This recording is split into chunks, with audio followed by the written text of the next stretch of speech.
When we understand that the Tower of Babel was to represent a sacred mountain with a heaven at the top, new light is shed on Genesis 11:4, which, to remind you, reads, "Come, let us build ourselves a city with a tower that reaches to the heavens, so that we may make a name for ourselves and not be scattered over the face of the whole earth."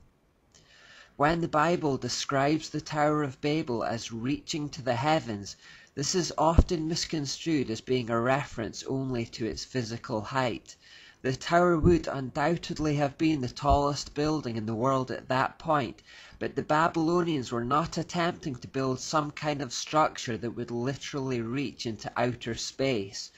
The Bible is simply confirming that it was a temple dedicated to the worship of Nimrod and Semiramis as part of a new satanic religious system. The temple or throne room at the peak of the tower may have been adorned with depictions of the zodiac, but we're talking about a metaphorical heaven rather than a physical one. It was heaven only inasmuch as it was the mountain where the gods of Nimrod and Semiramis sat. Many lesser ziggurats were built in the area and were given names like Temple of the Foundation of Heaven and Earth, or Temple which links heaven and earth, or Temple of the Stairway to Pure Heaven. And if that phrase made you think of a Led Zeppelin song, you're on the right track, but we'll get to that later. The Tower of Babel is also the origin of a symbol that almost everyone will be familiar with, particularly in the United States. This is called the all-seeing eye, and it stems from the idea in Babylon that King Nimrod, from his lofty vantage point in heaven, was keeping a watchful eye over everyone. This would strike a mixture of awe and terror into the citizens. There are a number of variations of this symbol. Sometimes we only get the eye within the triangle, other times we see it atop a pyramid type structure. Occasionally we just get the eye by itself. It all comes from the same source. But again, we must remember the Prince of Tyre, King of Tyre passage from Ezekiel. Satan intended to create a prince in the form of Nimrod through whom he could work out his plans from behind the scenes. The false religious system that Nimrod and Semiramis would establish to direct worship to themselves would by proxy direct worship to Satan as the hidden hand behind it all. Nimrod was a prince of Tyre, a type of Antichrist, who was a mere puppet for the king of Tyre. Therefore, when you see the all-seeing eye, you are not looking at the eye of Nimrod, but the eye of Lucifer or Satan. In everything we look at in this series, we have to remember to keep looking beyond the prince to see the king. Satan uses many vehicles, people, organizations and structures to carry out his plans, but we shouldn't lose sight of the one who is behind them all. If we analyze Genesis 11:4 still further, we can discover more about the tower.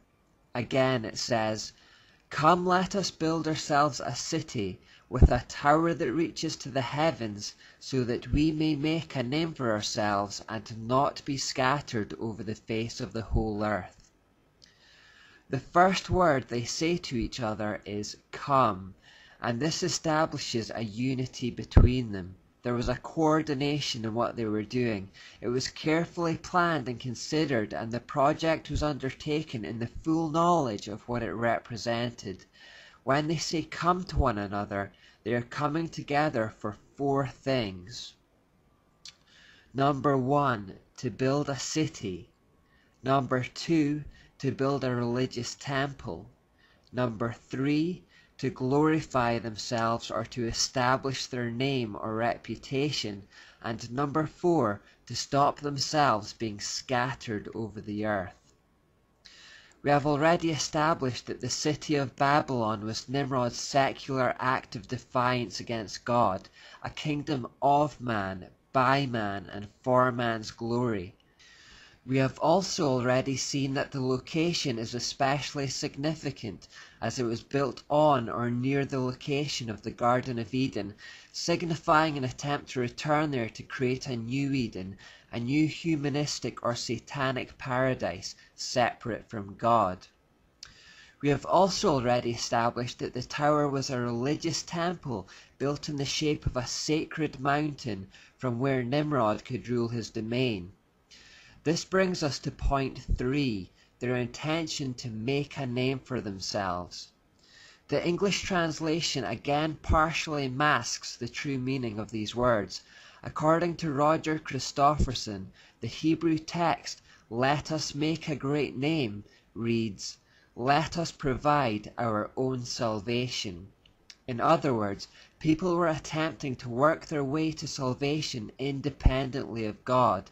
This is the mark of every false religion, the idea that you can provide for or work your way towards glory by your own efforts.